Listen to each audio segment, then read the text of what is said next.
Bahkan kami pernah ditantang sama seseorang. Saya nggak tahu dia nantang atau memang benar ya. Dia telepon si Joshua.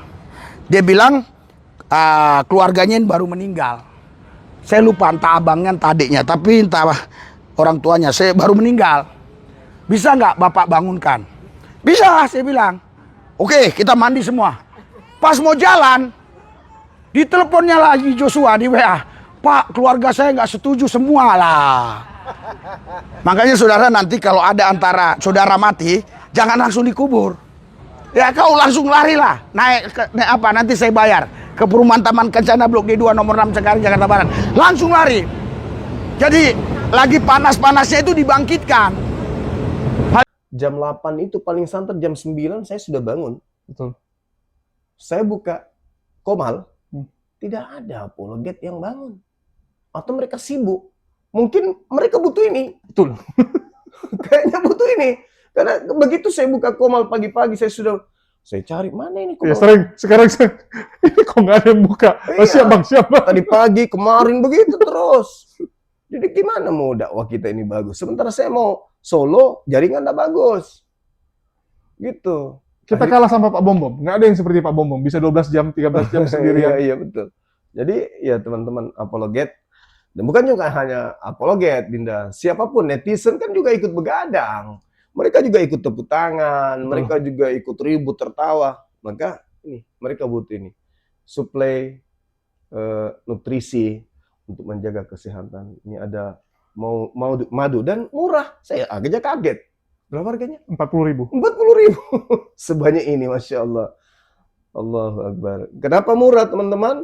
Karena beliau langsung connect dengan sumber, dengan penghasil madunya. Bukan melalui banyak-banyak tangga-tangga, tapi langsung di tempatnya. Jadi murah.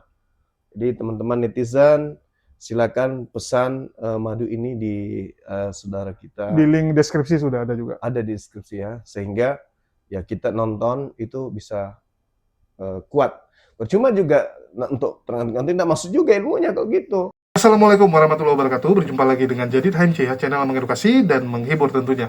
Kembali kita akan membahas bagaimana kabar terbaru dari seorang pendeta sakti mantraguna, mantan maling motor, yang makin hari makin luar biasa. Di konten kita sebelumnya, kita sudah membahas pengakuan dari Risuli Lubis yang bisa mengalahkan maut. Jadi Risuli Lubis mengklaim bahwa dia sudah mengalahkan maut. Artinya dia sudah mendekati Yesus, bahkan mungkin sudah setara dengan Yesus. Karena dia berhasil mengalahkan yang namanya kematian, maut. Ya. Jadi dia mau dibunuh, gagal, harusnya mati, hidup. Ya. Ini kelebihan Risuli Lubis. Terus yang kedua, di kesempatan kali ini, Risuli Lubis kembali unjuk kebolehan. Unjuk kebolehan apa? Dia mengatakan dia bisa membangkitkan orang mati. Artinya makin serupa dengan Yesus, teman-teman. Bisa mengalahkan maut. Terus yang kedua, bisa membangkitkan orang mati. Jadi jangan terkejut, 200-300 tahun lagi, kita akan melihat Risuli Lubis disembah oleh para pengikut-pengikutnya, pengagum-pengagumnya. Nah, ini menarik teman-teman ya. Jadi kalau kita lihat Risuli Lubis sekarang bukan siapa-siapa, bahkan banyak yang mencemooh, banyak yang menghina, banyak yang mensepelekan Risuli Lubis. Begitu juga apa yang dialami oleh Yesus menurut teman-teman kita Kristen. Dulu juga kayak gini ceritanya. Nggak percaya orang. Ya, nggak percaya, mencemooh, bahkan orang-orang di sekitarnya, lingkungannya, ya, tetangga-tetangganya nggak percaya. Tapi coba lihat, sekarang berapa banyak, kan gitu. Kalian coba bayangkan, itu tetangga-tetangga Yesus di zaman dulu, kalau mereka bisa datang sekarang, ngeliatin, wih luar biasa, pengikutnya banyak gitu kan. Nah, begitu juga nanti Risuli Lubis. Nah, inilah yang ingin disampaikan oleh Risuli Lubis, bahwa dia adalah Tuhan berikutnya. Bahwa dia adalah inkarnasi dari Tuhan. Mengalahkan maut dan sekarang bisa membangkitkan orang mati. Saya barusan ngomong dengan teman-teman, ya. Saya bilang, Risuli Lubis mengklaim sudah bisa membangkitkan orang, artinya besok atau mulai dari sekarang lah, ya, kalau ada yang meninggal langsung itu langsung datangi Risuli Lubis. Karena Risuli Lubis bilang, syaratnya itu harus masih hangat. Artinya baru meninggal, nggak boleh udah lama. Kalau udah lama, udah dingin, nggak bisa lagi. Masih panas mayatnya, ya masih ada sisa hangat-hangat, langsung akan dibangkitkan. Artinya harus cepat ini, nggak boleh lama. Nah, jadi harus ada yang siap mengkoordinasikan, siap langsung mendatangi Risuli Lubis membawa si mayat ya, mayat itu gitu kan. Bahkan saya udah bilang sama Kores, Res, rumah lu dekat. Kamu nih bisa selamat kalau terjadi apa-apa. Jadi kalau Kores tiba-tiba meninggal, ya dia ke rumah Risuli Lubis itu cuma 15 menit. Nah, sempat itu dibangkitkan, bisa sempat. Tapi yang jadi masalah istrinya nggak tahu pula rumah Risuli Lubis. Harus saya yang bawa. Rumah saya ke rumah Kores 1 jam. Nah, ini agak masalah. Takutnya saya nyampe, si Koresnya udah nggak hangat. Jadi saya bilang sama Afifah, nah, nanti kalau ada apa-apa sama Kores, supaya dia tetap hangat, direbus. Koresnya direbus. Sambil nunggu saya sampai, Koresnya direbus, nanti saya udah sampai, saya bawa dia ke Risuli Lubis, supaya bisa dibangkitkan. Mantap sekali rencananya ya teman-teman ya. Inilah saktinya Risuli Lubis itu. Luar biasa teman-teman. Lama tidak kita pantau, ya. Tahun lalu tiba-tiba sudah KKR di mana-mana. Sudah melakukan mukjizat di mana-mana. Padahal 4-5 tahun yang lalu, dia buat KKR nggak laku. Dia doakan orang sembuh nggak laku, nggak berhasil. Bahkan ketara sekali menipunya ya. Ada orang tiba-tiba udah disembuhkan sama dia, bukannya bahagia, hanya diam, gitu kan. Bapaknya, oh iya, gitu kan. Istrinya sembuh, bapaknya tidak bahagia. Si ibu yang sudah lama stroke, nggak bisa jalan kembali setelah didoakan Risuli Lubis, juga tidak bahagia. Wah, ini aktingnya hancur sekali nih. Aktingnya hancur sekali teman-teman. Itu kalau di perfilman nggak dipakai orang seperti itu. Nah, Risuli Lubis saking depresinya dulu, dia bayar orang seperti itu dan nggak laku. Tiba-tiba udah sakti sekarang, udah nggak perlu nyewa orang untuk pura-pura sembuh, tapi sudah benaran bisa menyembuhkan orang. Menurut klaim dia, sekali lagi ya, menurut klaim dia teman-teman. Saya nggak tahu dia sudah bertapa di gunung mana sehingga punya kesaktian seperti itu. Ya bisa jadi kan gitu. Ada kesaktian gitu kan, ada roh yang menghampiri Risuli Lubis ini. Ya, ini menarik. Risuli Lubis sendiri seperti biasa mengajarkan pengajaran yang, mohon maaf, dianggap bidat sesat oleh kekristenan, oleh Kristen arus utama, karena dia selalu mengajar bahwa Yesus tidak punya 3 pribadi. Jadi dia bilang kalau ada Kristen yang mengajarkan ya 3 pribadi, itu adalah Kristen yang sesat. Nggak benar. Ya, satu hakikat 3 pribadi itu salah. Yang benar itu adalah Yesus itulah Allah Bapa itu sendiri. Yesus itulah Tuhan itu sendiri, Allah itu sendiri. Waduh, oneness sekali Anda ya. Saya nggak tahu setelah saya buat konten ini, apakah nanti polisi-polisi Trinitas kembali akan menanggapi Risuli Lubis. Nah, ini kalau saya tag pendeta MYM, senang dia nih yang ginian ya. Pasti dia langsung komentari nih. Waduh, ini sesat dan sangat berbahaya. Apalagi yang diajarkan oleh Risuli Lubis ini kebanyakan umat awam, jemaat awam. Bahkan mayoritas malah muslim yang diajarkan ya, yang sedang menunggu bantuan makanan dari dia. Karena Risuli Lubis hanya bisa laku kalau mengiming-imingi makanan. Nah, ini menarik. Tetapi yang mau saya garis bawahi, yang pertama, kesaktian Risuli Lubis yang bisa membangkitkan orang mati. Terus yang kedua, pengajaran dia yang semakin hari semakin aneh, ya, menolak satu hakikat 3 pribadi. Padahal itu adalah fondasi iman dasar dari Trinitas. Ya, satu hakikat 3 pribadi, uno substansial 3 pribadi. Oke, jadi teman-teman, kita akan menonton dulu bagaimana Risuli Lubis memperagakan kesaktiannya dan menjual obatnya, ya, seperti biasa kayak orang jualan obat. Kalau udah ngomong berapi-api, semangat sekali, yang nonton haleluya, haleluya, haleluya. Orang gila, teman-teman. Apalah ini gitu ya. Sekali lagi ya, saya bukan menghina kekristenan, tapi yang saya garis bawahi adalah pengajaran Risuli Lubis yang nggak benar. Dan kalian boleh cek, menurut Kristen benar nggak yang seperti ini? Benar nggak yang diajarkan kalau dia bisa membangkitkan orang mati seperti itu? Benar nggak yang diajarkan bahwa kekristenan tidak mengenal 3 pribadi? Ya, Tuhan tidak ada 3 pribadi. Benar ya? Silakan kalian cross check. Dan supaya makin seru, jangan lupa konsumsi Maudi Madu, teman-teman. Ini varian hutan Aceh. Kita juga ada kopi, kita ada gula aren cair, ya, ada madu akasia dan madu-madu lainnya. Yang mau beli silakan, link pembelian sudah ada di deskripsi, tinggal diklik, ya, tinggal masuk ke link pembelian, bisa langsung masuk ke Shopee, TikTok Shop atau Tokopedia, gratis ongkir. Dan biasanya ada promo-promo yang bikin harga jauh lebih menarik. Bagi teman-teman yang nggak biasa belanja online, juga bisa melalui nomor WhatsApp yang tertera di bawah ini. Baik, Yesus Nabi, Yesus Mesias, Yesus Tuhan Allah, pencipta langit bumi dan segala isinya. Haleluya. Haleluya. Haleluya.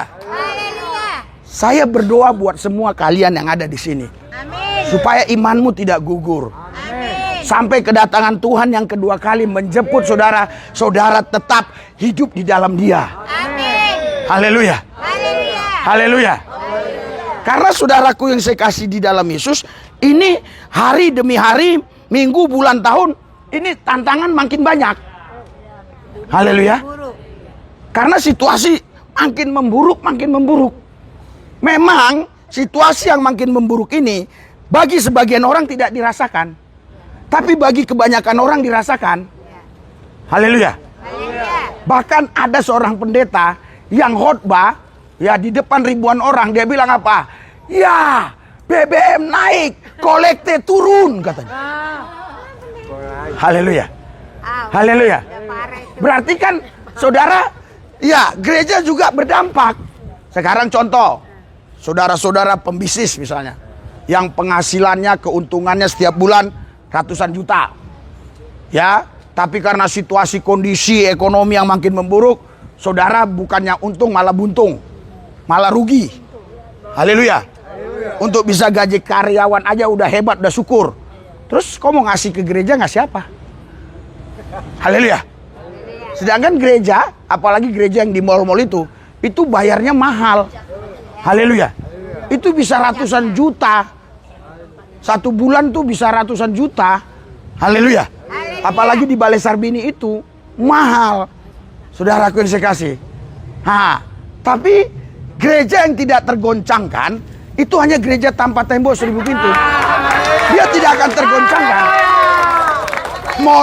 Mau listrik naik, mau BBM naik, ya, mau pajak dibuat pajak jadi 50 pajak, nggak ada masalah. Karena saudara tidak bisa terpajak. Karena saudara kebal untuk hal itu. Karena Anda anak kerajaan. Gratis semuanya. Haleluya. Haleluya.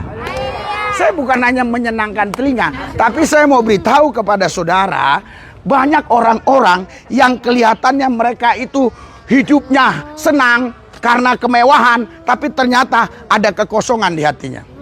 Ada kekosongan di pikirannya. Haleluya. Kalau misalnya Anda tinggal di sini, ada kekosongan di hati dan di pikiran, artinya Anda yang salah. Haleluya. Apa yang Anda pikirkan? Haleluya. Listrik mau naik Anda nggak peduli, listrik mati Anda nggak peduli, betul nggak? Haleluya. AC rusak nggak peduli, karena Tuhan yang akan perbaiki AC saudara. Nah, ini AC lagi bagus nih. Sebentar lagi bisa dia agak rusak. Biasa agak, ya kadang dia rusak. Yang membuat saya keringat. Ini lagi enak AC kita ini. Haleluya. Haleluya. Haleluya. Makanya saudara, pada zaman dulu kurang lebih 2000 tahun yang lalu, nggak banyak manusia, ya, yang sampai stres depresi itu nggak banyak. Ada 1-2 tapi nggak sebanyak sekarang ini. Kenapa? Karena mereka hanya memikirkan, ya saya dapat makan, tidur nyenyak, udah selesai. Haleluya. Dan pada zaman itu, pada zaman saya waktu SD, saya tidak pernah mendengar ada penyakit orang yang nggak bisa tidur. Betul. Ya, belakangan ini saja, berapa tahun belakangan ini banyak penyakitnya sederhana, nggak bisa tidur. Jalan bisa, makan banyak, Haleluya. Ngomong lancar. Haleluya. Baca bagus. Tapi nggak bisa tidur. Haleluya. Dia mau coba olahraga. Masa olahraga 24 jam? Haleluya. Kan pasti harus ada tidurnya. Iya. Melayani orang seperti ini paling capek, saudara. Iya, karena penyakitnya itu penyakit yang sebenarnya dia buat sendiri. Kalau dia misalnya sukacita, damai sejahtera, hatinya dijaga, bergembira, nggak stres, nggak depresi, saya yakin pasti dia tidak akan susah tidur. Haleluya. Haleluya. Haleluya. Makanya saudaraku yang saya kasih, Yesus ya, dia menghadapi masalah itu, dia tidur aja di buritan. Betul kan? Dia bangun, dia bilang, "Hei, kurang percaya kalian." Dia bilang, angin, diam, danau teduh." Dalam hitungan di bawah detik, angin diam, danau teduh. Haleluya. Kenapa dia, saudara, tidur aja di buritan? Karena dia tahu angin dan danau itu tidak akan membahayakan dia dan tidak akan membahayakan muridnya. Dia tahu cukup sepatah kata semua tunduk. Haleluya. Haleluya.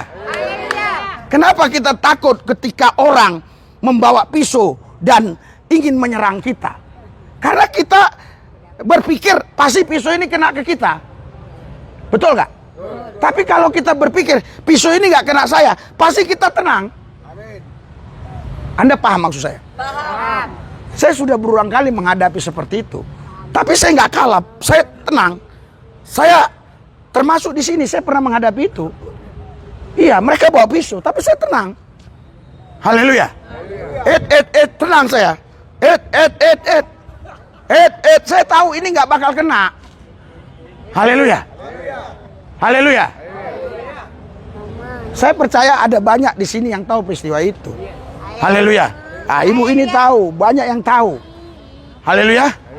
Bahkan ada yang tangannya katanya kena dikit. Kena golok dikit. Apa kena batu apa-apa. Saudaraku yang saya kasih, jadi ketika engkau dimiliki Yesus, engkau percaya ya bahwa Yesus mengendalikan hidupmu dan kau tahu siapa engkau di dalam Tuhan, hidupmu damai. Berikan tepuk tangan buat Yesus. Hidupmu tenang. Haleluya. Haleluya. Siapa bilang asal ada uang senang? Iya, asal ada uang senang. Tapi belum tentu uang memberikan ketenangan batin. Belum tentu uang memberikan kedamaian. Kesenangan dan ketenangan batin, kedamaian beda. Haleluya. Haleluya. Kesenangan, saudara, Anda punya uang banyak, pergi ke diskotik, ya, beli itu minum-minuman beralkohol, ya, beli lagi rokok-rokok tertentu, apa kayak namanya? Apalagi Anda kumpuli di situ cewek-cewek cantik, ya kan? Bagi yang laki-laki, jangan salah, bukan hanya laki-laki aja yang jongkek, tahu jongkek? Genit. Perempuan juga banyak, tante-tante girang. Jadi sekarang saudara, laki-laki pun laku dijual. Yang beli perempuan, perempuan laku dijual, yang beli laki-laki. Iya.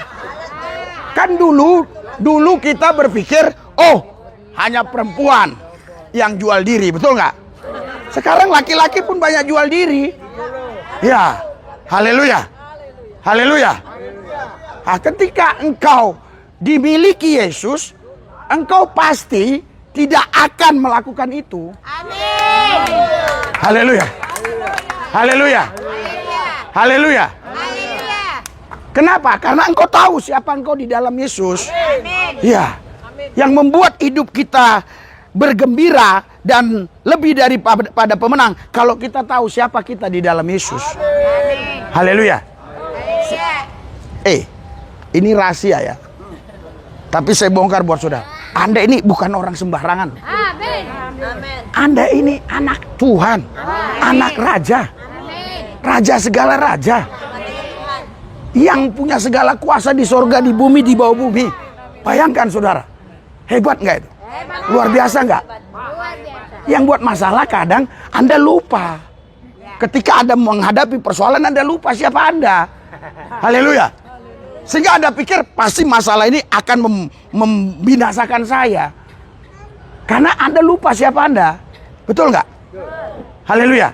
Tapi kalau Anda tahu siapa Anda di dalam Kristus, Anda pasti tidak akan tergoyahkan, tidak akan digoncangkan. Haleluya. Ibrani 12 ayat 28 sampai 29, nanti semua akan tergoncang. Kerajaan Allah tidak tergoncangkan. Haleluya. Kita ada di dalam kerajaannya ini. Haleluya. Anda bisa lihat? Iya. Kenapa Anda nggak bisa lihat? Haleluya. Anda bisa rasa? Kenapa Anda nggak bisa rasa? Karena saudara, Anda tidak mau membangun hubungan pribadi dengan Tuhan. Berikan tepuk tangan buat Tuhan Yesus. Haleluya. Haleluya. Haleluya. Jadi saudaraku yang saya kasih, jadi Yesus ini Mesias, dia juga Allah pencipta langit, bumi dan segala isinya. Amin. Ya. Jadi kalau ada orang yang nggak percaya bahwa Yesus itu Mesias dan Allah, ya berarti dia nggak percaya firman Allah. Haleluya. Haleluya. Saya pribadi yakin bahwa dia itu orang baik, dia itu nabi, dia itu Mesias, dia itu Allah pencipta langit, bumi dan segala isinya. Amin. Apakah Anda percaya? Haleluya. Anda mau buka hati? Haleluya. Membiarkan Yesus mengendalikan hidupmu. Engkau dimiliki Yesus. Haleluya. Mungkin banyak di antara saudara yang berpikir, kalau saya dimiliki Yesus, hidup ini jadi sulit. Itu pemikiran yang keliru, itu pemikiran yang salah. Justru ketika engkau dimiliki Yesus, hidup ini tidak sulit lagi. Kenapa? Karena engkau tidak mengkhawatirkan dirimu, sebab engkau milik Dia. Haleluya. Haleluya. Orang yang bodoh yang mengkhawatirkan yang bukan miliknya. Betul nggak? Haleluya. Kau nggak pernah kan khawatirkan mobil-mobil di jalan itu entah punya siapa kena serempet? Karena itu bukan milikmu. Tapi ketika engkau kemari, kadang-kadang berpikir kau, pakaianku tadi kutinggal di sana, di jemuran, ada yang ngambil nggak? Haleluya. Haleluya. Karena itu milikmu. Amin. Haleluya. Haleluya. Jadi saudara, ya. Jadi saudaraku yang saya kasih dalam Yesus, ya, saya tidak mengkhawatirkan, ya, istri tetangga saya. Saya tidak pernah berpikir dia udah pulang atau belum. Tapi kalau istri saya selalu tanya, "Mama di mana?" sama anak-anak. Haleluya. Haleluya. Kenapa? Karena itu sudah dikasih Tuhan menjadi milik saya. Haleluya. Haleluya. Jadi nggak usah khawatir, saudara. Mari sama-sama memberikan hidup kita dikendalikan Yesus. Amin. Haleluya. Haleluya. Haleluya. Makanya Alkitab bilang begini ya, ada satu ayat ya. Saya akan bacakan di dalam Filipi pasal yang ketiga ya, Filipi 3 ya, saya bacakan ya. Ya, ayat 10. Yang ku kehendaki ialah mengenal Dia, Yesus, dan kuasa kebangkitannya. Haleluya. Jadi Yesus punya kuasa kebangkitan. Dia bukan dibangkitkan. Haleluya. Kalau kau baca Matius 28 ayat 6, ketika mereka datang, murid-murid Yesus, malaikat bilang, "Dia tidak ada di sini, Dia sudah bangkit." Haleluya. Markus 16 ayat 6, waktu murid-murid datang, berkata, "Oh, mana dia? Mana dia?" Malaikat datang, "Dia tidak ada di sini, Dia sudah bangkit." Lukas pasal 16 ayat 6 juga, sampai ayat seterusnya. Ya, begitu juga murid-murid datang, malaikat bilang, "Dia tidak ada di sini, Dia sudah bangkit." Bukankah Dia sudah berkata waktu Dia bicara sama kalian bahwa Dia akan dibunuh tapi Dia bangkit? Haleluya. Haleluya. Haleluya. Kenapa saya nggak baca satu-satu? Kelamaan. Haleluya. Dia sudah bangkit. Jadi yang ngomong itu malaikat. Bahwa dia bangkit sendiri. Haleluya.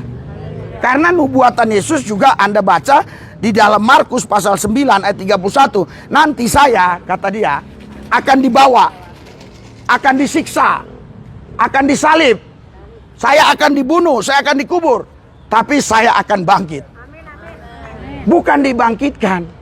Haleluya. Kalau ada memang ayat yang mengatakan dibangkitkan, itu hanya perspektifnya yang berbeda. Sebagai anak manusia, dia memang dibangkitkan. Tapi sebagai Allah, dia bangkit sendiri. Haleluya. Dia bangkit sendiri. Saudara jangan ketemu ayat satu sama ayat yang satu lagi yang seolah-olah ini seperti bertentangan. Anda adu domba, bukan. Anda masuk hadirat Tuhan, tanya sama Tuhan, kenapa ini dibangkitkan? Kenapa ini bangkit sendiri? Haleluya. Baca konteksnya baik-baik. Sebagai anak manusia, betul, dia dibangkitkan. Tapi sebagai roh Allah dan firman Allah, dia bangkit sendiri, membangkitkan dirinya sendiri. Berikan tepuk tangan buat Yesus. Haleluya. Makanya banyak orang yang bilang Yesus bangkit dari kematian itu hari ketiga. Kalau dia hari ketiga bangkit dari kematian, dia pasti sudah dimakan oleh cacing. Haleluya. Dia sudah dimakan oleh cacing. Betul nggak? Bahkan banyak yang berkata Yesus itu mati karena tombak Romawi. Salah. Dia nggak mati karena tombak Romawi. Matius 27 ayat 50. Dia menyerahkan nyawanya. Nggak mungkin manusia bisa bunuh dia kalau dia nggak menyerahkan nyawanya. Berikan tepuk tangan buat Yesus. Haleluya. Haleluya. Haleluya. Jadi kau harus kenal siapa Yesus ini. Amin. Yang ku kehendaki ialah mengenal dia dan kuasa kebangkitannya. Jadi dia punya kuasa kebangkitan. Kau nggak punya. Haleluya. Sehebat-hebat kau punya karunia, kau tidak punya kuasa kebangkitan yang mampu membangkitkan dirimu sendiri. Kau harus dibangkitkan oleh Tuhan. Haleluya. Tapi Yesus dia punya kuasa kebangkitan karena dia Mesias dan Allah itu sendiri. Haleluya. Haleluya. Kok kadang-kadang manusia ini ya memahami yang sederhana ini kok sulit banget gitu loh. Kenapa? Karena memang ada orang-orang yang menganggap dirinya pemuka-pemuka agama. Ini mempersulit. Supaya apa? Supaya dia dianggap pinter. Iya. Karena semakin kau nggak tahu yang ku omongin, aku semakin merasa pinter. Betul nggak? Ya. Orang Indonesia juga unik, aneh. Haleluya. Ada 3 orang nonton TV nih. Terus yang di tengah bilang, ini orang pinter nih. Dari mana lu tahu? Omongan dia gua gak paham katanya. Haleluya. Semakin gak paham, semakin dikatakan pintar. Tapi orang cerdas beda. Membuat sesuatu yang sulit menjadi sederhana. Sebenarnya Tuhan itu satu, Tuhan itu Esa. Haleluya. Haleluya. Gak ada 3, gak ada. Gak ada 3 kepribadian itu gak ada. Tuhan itu satu, Tuhan itu Esa. Itu ayatnya banyak sekali, saudara. Saya sudah berapa kali bacakan di sini. Haleluya. Haleluya. Haleluya. Anda jangan mau disesatkan. Anda harus percaya Tuhanmu itu tidak punya banyak kepribadian. Tuhanmu itu Allah yang Esa, Yesus namanya, Tuhan yang hidup, yang Maha Kuasa. Haleluya. Sederhana saja. Betul nggak? Haleluya. Makanya saudara, inti keimanan kita itu di Roma 10 ayat 9. Jika kau percaya dalam hati, mengaku dengan mulut Yesus Tuhan Allah, engkau selamat. Haleluya. Tapi datang orang ingin menggagalkan keselamatan ini. Dia kasih doktrin, dia kasih dogma. Dia buat otakmu berputar gitu. Sampai otakmu ini rusak. Haleluya. Jadi kalau ketemu satu sama lain hanya berdebat-debat doktrin dogma. Haleluya. Bukan menceritakan bagaimana dia mengalami Yesus dalam hidup. Orang tidak tanya agama, orang tidak tanya doktrin, orang tidak tanya dogma. Orang hanya butuh, mana Yesus itu? Mana dia? Mana dia? Haleluya. Kau harus tunjukkan yang tuli bisa mendengar, yang bisu bicara, yang buta melihat, yang lumpuh jalan. Baru itu nyata Yesus itu ada. Haleluya. Yang mati bangkit. Bahkan kami pernah ditantang sama seseorang. Saya nggak tahu dia nantang atau memang benar ya. Dia telepon si Joshua. Dia bilang keluarganya baru meninggal. Saya lupa entah abangnya entah adiknya, tapi entah orang tuanya. Saya baru meninggal. Bisa nggak Bapak bangunkan? Bisa, saya bilang. Oke, kita mandi semua. Pas mau jalan, diteleponnya lagi Joshua di WA. Pak, keluarga saya nggak setuju semua lah. Makanya saudara, nanti kalau ada antara saudara mati, jangan langsung dikubur. Haleluya. Siapa koordinator nanti saya suruh ya, sini satu ya. Nanti kalau dikasih HP dijual. Susah. Haleluya. Haleluya. Ya. Ya kau langsung lari lah. Naik apa nanti saya bayar. Ke perumahan Taman Kencana Blok D2 nomor 6 Cengkareng Jakarta Barat. Langsung lari. Jadi lagi panas-panasnya itu dibangkitkan. Haleluya. Haleluya. Saudara, kita ditantang begitu mana mundur. Betul nggak? Kenapa saya nggak mundur? Karena saya tahu siapa saya di dalam Yesus. Saya tahu. Saya tahu. Haleluya. Haleluya. Haleluya. Haleluya. Saya berdoa semua saudara dipakai Tuhan. Amin.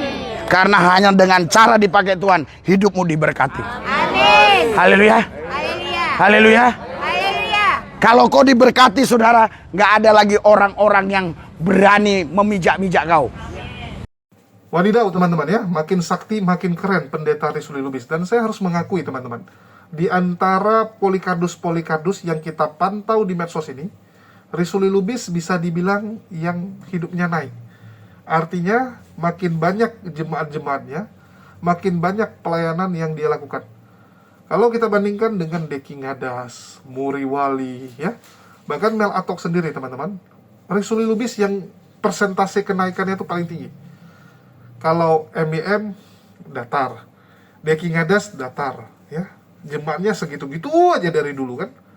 Nah, kalau Mel Atok naik teman-teman ya, Mel Atok ada kenaikan, tapi kenaikannya itu sedikit saja. Misalnya dulu jemaatnya 800, nah, sekarang jadi 850 gitu kan. Nah, naik 50 gitu, tapi dibandingkan 800 kan naiknya cuman 7-8% itu, cuman 7% lah. Nah, kalau Risuli Lubis naiknya kencang teman-teman. Dulu jemaatnya cuma 40, 50, sekarang jemaatnya 300, 400. 300, 400, kencang sekali naiknya. Dan pelayanannya makin hari makin banyak nasi bungkus yang dia bagi ya. Coba lihat, sekarang nasi bungkus yang dia bawa, itu sudah sampai 4-5 plastik besar. Kalau dulu cuma 2 plastik. Sekarang udah sampai 5-6 plastik kadang-kadang. Luar biasa Risuli Lubis. Yang dulu disepelekan, sekarang menjadi salah satu pendeta yang sangat terkenal, famous. Bahkan dia sudah mengalahkan maut. Sudah mengalahkan maut dan bisa membangkitkan orang mati. Saya nggak tahu besok dia apakah akan disalibkan juga. Nah, ini tinggal tunggu disalibkan nih. Semua yang dia dilakukan Yesus sudah dilakukan Risuli Lubis, tinggal disalibkan. Ya kalau zaman sekarang mungkin nggak disalibkan lah ya. Mungkin disiram air keras atau didor gitu kan. Atau diapain lah gitu. Yang pasti dibun-bun ya, dibun-bun. Nah, nanti dia bangkit dari kematian dan dia akan dianggap sebagai Tuhan, terutama oleh jemaat-jemaat dari gereja tanpa tembok ya. Karena sekali lagi secara pendidikan orang-orang di gereja tanpa tembok kan memang agak-agak aneh gitu, agak-agak jeleneh kalau kita bilangnya, agak jeleneh. Jadi bisa jadi Risuli Lubis itu akan disembah sebagai Tuhan, karena bagi mereka Risuli Lubis inilah juru selamat. Betul nggak? Yesus kasih makan 5.000 orang. Risuli Lubis kasih makan 500 orang, teman-teman. Nggak nyampe ya. Cuman 150, teman-teman. 100-an orang lah. Ya, mungkin nanti akan naik terus gitu kan. Nah, Risuli Lubis pelayanannya sama dengan Yesus. Tidak terkungkung dengan sebuah gedung. Ya, karena zaman Yesus tuh belum ada gedung gereja, teman-teman. Nggak ada gedung gereja ya. Jadi kalau ada bilang, oh Yesus mengajar di gereja tai kucing, nggak ada. Yesus nggak mengenal nama gereja. Yesus itu pelayanannya ya kepada orang-orang yang butuh pertolongan dan juga kepada fakir miskin yang butuh makanan. Nah, ini pelayanan sama kayak Risuli Lubis. Mantap Risuli Lubis ya. Terus pengajaran Rasul Lubis, ya udahlah, nggak usah saya jelasin lagi seberapa sesat pengajaran dia dengan mengatakan tidak ada 3 pribadi itu. Karena memang Rasul Lubis dari awal pengajarannya Ones alias Sabelian ya, menyamakan Yesus itu. Jadi dianggap Yesus itu hanyalah Tuhan yang lagi di dunia. Begitu dia balik ke langit, balik ke surga, dia Tuhan itu sendiri. Dia itu semua. Oke? Jadi nggak ada 3 pribadi, 3 apalah, aduh. Apa itu, nggak jelas itu semua gitu kan. Karena Rasul Lubis ini sudah langsung bertemu dengan sosok yang dia sembah, yang dia anggap sebagai Yesus. Kalau udah ketemu langsung udah beda itu. Kalau yang lain kan pendeta masih belajar, masih katanya menurut ini, menurut itu. Kalau Rasul Lubis sudah mengalami itu sendiri. Dan dia sudah ketemu Yesus sehingga diberikan kuasa oleh Yesus untuk membangkitkan orang mati. Nah, jadi sekali lagi teman-teman ya, nggak mungkin Rasul Lubis bisa melakukan mukjizat, menyembuhkan orang, membangkitkan orang mati kalau tidak diberikan kuasa. Diberikan kuasa oleh siapa? Oleh Tuhan itu sendiri. Dan Rasul Lubis sudah bertemu. Sudah bertemu. Nah, ini hebatnya dia. Oke? Rasul Lubis juga ngomong ya, banyak orang sekarang dianggap sebagai orang pintar hanya karena omongannya ngawur. Omongannya tidak bisa dimengerti sehingga orang pikir, oh dia pintar. Nah, jadi dianggap pintar hanya karena omongannya tidak bisa dimengerti. Dan saya yakin itulah yang sedang dialami oleh jemaatnya. Jemaatnya ini yang datang ke situ, yang hanya berharap nasi bungkus sebenarnya, itu kebingungan dengan apa yang disampaikan oleh Rasul Lubis. Bukti kebingungannya apa? Bukti kebingungannya mereka aja nggak tahu nih ngomong apa, ya, dan mereka tetap ikuti. Sehingga Rasul Lubis dianggap pintar, karena mereka kebingungan. Terus Rasul Lubis mengajarkan agar mereka tidak gampang untuk menggadaikan iman. Nah, ini bagus sebenarnya ya. Terutama kalau orang-orang yang Islam, supaya jangan terpengaruh hanya karena nasi bungkus yang dibawa oleh Rasul Lubis. Tapi Rasul Lubis di satu sisi juga cerita, ini mereka ini dikasih handphone, besok digadai. Ya, jadi sehingga dia agak bingung nih. Koordinator lapangannya kalau dikasih handphone, dijual ini. Artinya Rasul Lubis tahu mereka ini orang yang tidak bisa dipercaya. Orang yang nggak bisa diamanahkan. Dan dia seharusnya sudah tahu kualitas orang-orang ini. Tapi ya demi konten, demi kelihatan bahwa oh dia ini baik, dia suka membantu, ya udah mau nggak mau dibuat di situ oleh Rasul Lubis ini kan. Dan ada pengajaran dia yang sangat berbeda dengan pengajaran kita teman-teman. Ya, yaitu apa? Dia bilang mereka ini kan nggak khawatir mobil di tengah jalan tuh hilang. Apa yang terjadi dengan mobil yang ada di depan, tabrakan atau apa, mereka nggak khawatir. Kenapa? Karena bukan milik mereka. Ya, bukan milik mereka. Tapi kalau mobil itu milik mereka, mereka akan khawatir. Sama kayak Rasul Lubis, dia khawatir dengan mobil, anak, dan rumahnya. Kenapa dia khawatir? Karena itu milik dia. Ini beda dengan Islam. Di Islam kita nggak pernah khawatir dengan rumah kita, mobil kita, bahkan hidup kita serta hidup keluarga kita. Saya nggak khawatir teman-teman. Kenapa? Karena semua milik Allah dan semua akan kembali kepada Allah. Semua akan kembali. Nyawa saya, tubuh saya ini, mobil saya, rumah saya ini teman-teman. Ya, rumah saya ini kalaupun harus terjadi apa-apa, saya yakin itu atas izin Allah dan saya akan ikut kehendak Allah. Karena saya tahu itu yang terbaik. Umat muslim yang sejati, ya saya tekankan yang sejati, itu tidak pernah takut akan hidup ini. Tidak pernah takut apa yang akan terjadi besok. Kenapa? Karena kita sadar bahwa kita hanya sementara di dunia. Apapun yang kita miliki, kalaupun ini akan hilang, handphone ini ya, tiba-tiba hilang, dicuri, dirampok, jatuh, rusak, dan sebagainya. Tidak ada rasa khawatir sedikit pun. Kenapa? Karena semua titipan Allah. Titipan Allah. Beda dengan mereka yang menganggap itu punya mereka. Ya, menganggap itu punya mereka. Jadi Rasul Lubis mengatakan orang gereja tanpa tembok ini nggak pusing dia. Nggak pusing orangnya gitu, karena mereka nggak punya apa-apa. Tapi orang Kristen di luar sana yang punya apa-apa serba pusing. Serba pusing. Sekarang orang gampang kena insomnia, susah tidur. Zaman dulu nggak ada orang susah tidur. Ya iya, nggak ada kegiatan malam-malam, langsung tidur. Orang sekarang kebanyakan main HP sebelum tidur. Saking keseruan, terakhir nggak tidur. Bukan nggak bisa tidur. Ya, bukan nggak bisa tidur, tapi keseruan main HP. Dan itu meracuni otak kita. Sehingga waktu mau tidur, terbayang. Ah, nonton lagi lah. Baru tutup mata 1 menit udah mikir, ah udahlah pegang handphone lagi lah. Ya udah, jadi nggak tidur-tidur. Coba nggak ada yang bisa dipegang. nggak ada apapun, oke, nggak ada apapun, tertidur tuh orang. Ya, jadi balik lagi, bukan masalah damai nggak damai gitu kan. Oh, dia nggak bisa tidur karena nggak ada rasa damai. Itu kalau orang yang sedang cemas. Jadi insomnia itu bukan karena melulu dia karena lagi stres, lagi cemas gitu kan. Ya itu pola hidup sebenarnya. Oke. Jadi kalau Rasulullah Lubis bilang, orang sekarang tuh banyak yang nggak punya rasa damai. Ya, nggak punya rasa damai. Itu benar sih, di satu sisi benar gitu. Kenapa bisa seperti itu? Karena banyak orang sekarang yang jauh dari Tuhan. Jauh dari Allah. Orang makin modern, makin menganggap agama itu sesuatu yang, bikin ribet. Banyak orang terlahir KTP Islam, tapi tidak ngerti makna Islam yang sesungguhnya. Nggak ngerti dia. Dia cuman beragama, sekedar beragama. Inilah yang salah. Inilah yang gawat dari orang-orang sekarang. Nikmat Islamnya mulai luntur dari diri dia. Mulai tidak bisa dihargai. Dan bahkan orang sekarang mulai menormalisasi melakukan perbuatan-perbuatan yang sangat dilaknat oleh Allah. Banyak teman-teman kita lihat di zaman sekarang ya. Bahkan kemarin kejadian di Ancol, bayangkan. Ya, bayangkan, surah pendek dijadikan bahan mainan.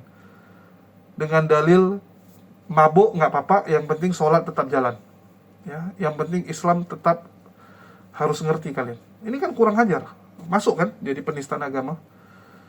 Betul nggak? Gara-gara disuruh apa? Yang bisa surah Ad-Duha dikasih bir. Orang-orang menormalisasi, ya nggak apa-apa, bandel, nggak apa-apa, mabuk, yang penting tetap sholat gitu. Ini kan kurang ajar teman-teman. Bagaimana mungkin ada orang sholat tapi dia juga sekalian mabuk? Ini nggak benar. Artinya dia cuma melakukan ritual tanpa meresapi makna dan tujuannya.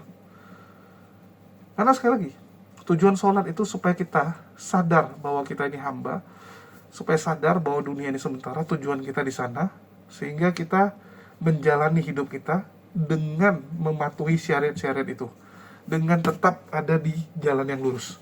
Kita minta Allah berikan petunjuk jalan yang lurus, supaya apa? Supaya kita tetap stay on the rail, ya, stay on the road, jangan menyimpang. Apa guna kamu minta petunjuk kepada Allah agar diberikan tuntunan kepada jalan yang lurus, tapi kamu sendiri yang ingin menyimpang. Kamu sendiri yang tidak mau berada di rel tersebut. Apa gunanya? Oke? Terus, pengajaran Rasulullah Lubis yang paling sesat. Enggak paling sih, salah satu yang sesat lah. Yang mengajarkan bahwa Yesus 1 detik setelah meninggal sudah bangkit. Bahwa Yesus mati, ya, itu langsung bangkit, bukan 3 hari, bukan 2 hari kemudian. Bukan karena tombak orang Romawi Yesus mati, tapi karena Yesus menyerahkan nyawanya. No, Yesus mati karena dibun-bun. Itu fakta. Karena Tuhan sudah tidak ada bersama orang tersebut. Itulah kenapa dikatakan Eli Eli lama sabachthani. Kenapa dia bisa mati? Karena Tuhan tidak menyertainya lagi. Dan bagi iman Muslim, orang tersebut bukanlah Yesus. Karena tidak mungkin seorang Yesus, seorang Nabi Isa alaihissalam mengatakan Eli Eli lama sabachthani. Karena seorang Nabi tidak mungkin ditinggalkan oleh Tuhannya. Nggak mungkin. Bahkan saat menghadapi kematian, seharusnya dia makin dekat dengan Tuhan. Bagaimana Nabi Muhammad SAW saat sakratul maut mengingat semua, mengingat umatnya, umatku. Bagaimana komunikasinya makin intens. Ya. Seharusnya seperti itu, bukan malah ditinggalkan oleh Tuhan. Ini Tuhan seperti apa yang meninggalkan nabinya di saat nabinya di penghujung hidupnya? Nggak mungkin. Itulah kenapa kita yakin itu bukan Nabi Isa alaihissalam. Oke, ini teman-teman harus tahu. Ya, jadi balik lagi, Yesus yang kalian yang sembah ini, ya, jadi kalian harus cross check dengan pendeta-pendeta, benar nggak yang diajarin Rasulullah. Jadi kalau saya terlalu masuk terlalu dalam, nanti saya dianggap menista pula, kan bahaya gitu. Karena yang sebelah ini dikit-dikit umat tukang lapor nih. Enggak, si Julius membahas ini, nggak boleh gitu kan. Ya udah, saya bahas Rasulullah lebihnya saja. Saya bahas yang luar-luarnya saja, yang orang semua juga tahu, bukan rahasia khusus gitu ya. Yaitu pengajaran Rasulullah yang sesat, tidak sesuai dengan kekristenan. Silakan panggil ahlinya. Ya, kalau mereka mau komplain, silakan tuh ahlinya coba tanya, benar nggak ajaran Rasulullah ini sesuai dengan arus utama kekristenan. Itu aja. Oke, mungkin sekian dari saya. Makasih buat teman-teman semua. Sekali lagi kita promosi madu di sini. Bagi teman-teman yang mau beli madu silakan. Ya, link pembelian sudah ada di deskripsi. Kita jual dengan harga yang sangat terjangkau. Sekian dari saya. Makasih buat semuanya. Di akhir kata saya ucapkan wassalamualaikum warahmatullahi wabarakatuh. Sampai jumpa di konten-konten kita berikutnya.